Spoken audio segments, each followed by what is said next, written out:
I am coming on here just outside of the gym, Virgin Active. Not sure if you can really see it over there. It's over there somewhere. Because I'm making gym videos now. Not really. No, no, I'm doing it outside the gym because I just had really like 3 different conversations, but one was really intriguing. There's a guy in here named Will. We met him right as we arrived here, and we've just been friends ever since. And he asked for a hat a while back, and so I gave him a hat, I don't know, maybe a month ago. And so when he saw me today, he started showing me videos of his niece who had the hat on, and he's just like, oh, check this out, check this out. I was all excited.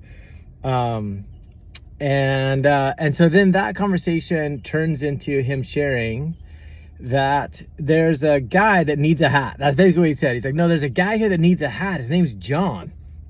And John came in here about 2 years ago with 1 month to live from cancer. He was in a wheelchair, but he wanted to fight. And so he was going to take swim lessons. He was going to get and start swimming, moving his body, even though he couldn't like walk.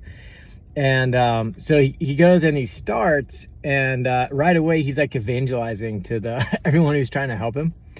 Well, about 3 weeks later, he comes into the gym walking, and they're like, John, what the heck, dude? How this happened? He's like, oh, I had this amazing church service this weekend, and when I was there, Jesus healed me of the problems in my legs as well as all of my cancer. And so that was like at the time. So Will was telling me he was going to get a 1 month. He asked Will, could I get a 1 month gym membership? Because I don't want to get a long one because this is all the time I've got. And Will's like, no, we will not think like that, as you come in here. And so that was now 2 years back. And now he comes to the gym walking and comes in and works out cancer free since then. And it's an amazing story, and you hear a lot of stories like that, but that's actually not why I even wanted to make the video, why I thought it was so important to stop and do this. It's really that I got to hear that story. That's what's so cool about it, because I think that's one of those stories where you're kind of aware, if you've seen stuff like that, or that's happened to people, you've been around that sort of thing. There are a lot of people that kind of don't have a grid for that. You never know how that's going to be received, a story like that. Even as I say this right now, there's a lot of people who are probably going to watch this and like, oh, he didn't really have cancer. Oh, when everyone's got like their stuff, which is totally cool. That's not at all what I'm talking about right now. I just mean that from this side, the sharing of the story, you're kind of hesitant if you think, people maybe don't have a grid for it. But you wear a big Jesus on your hat and people kind of assume that you've got a grid for it. So you can handle a story like this, that you'd like to see it, and you give the appropriate, like, yes, Jesus, like, great work. And so I got to hear that story, and it just makes me wonder, like, how many miracles are out there? How many testimonies are out there that we don't get to hear because the teller of the testimony doesn't trust us as the receiver of the testimony? And how cool it is to just put your cards on the table. That's what I always say, that we live in this society where people are like, oh, play it close to the vest, play it close to the vest. Literally talking about cards, play it close to the vest. No, let's put the cards on the table. Let's put our cards on the table. Let's just put it out there. An entirely different guy came in and he wanted a hat, and he started sharing his testimony about his trouble when he was 16.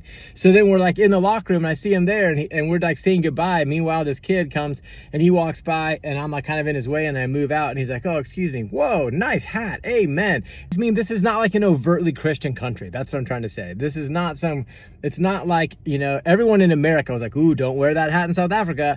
But then you come here and the interactions, it's like it draws the people to you. They see you as a safe space. And so as I have more and more of these experiences, 18 months now I've been wearing this hat. As I have more and more of these experiences, I just am coming across more and more people who want them. And people are like, hey, could I have a hat? Could I have a hat? And I was like, you know what? We're here. We're on mission.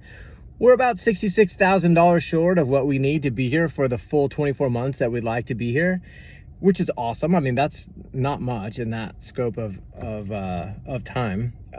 But I'm like, yeah, let's throw some of these hats out there and see if some people want to jump on and sort of a fundraising way with the hats. Not so much for the hat, but more for the experience of wearing the hat. The experience of wearing the hat, it's something special. It takes some courage to put it on in the morning and to walk it out. You get in certain groups of people where you think, ooh, do I want to have that on?